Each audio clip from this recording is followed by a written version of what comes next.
everyone, welcome back to Sanela and thank you so much guys for tuning in. I'm here to update you of what's going to happen on Imbewu, the seat from the 24th to the 28th of October 2022 on Monday. Nomsa finally and sadly relented to selling Ensamo after the disaster. Tando is furious when she realizes what Mbali did and they have a heated confrontation.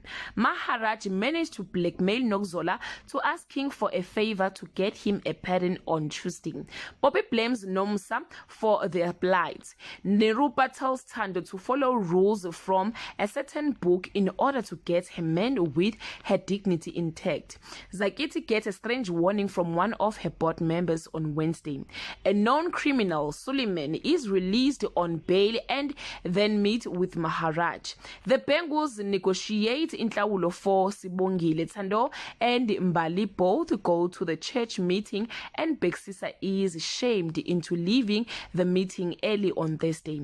Tusheleni worries that he will have to evict his friends if they don't get jobs. He is relieved when he gets a call from the business consultant who tells him that they have a potential buyer. Zakithi learns the truth behind Maluchu's angel investor.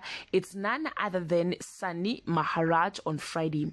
Tusheleni and Nomusa are intrigued by Figile's return.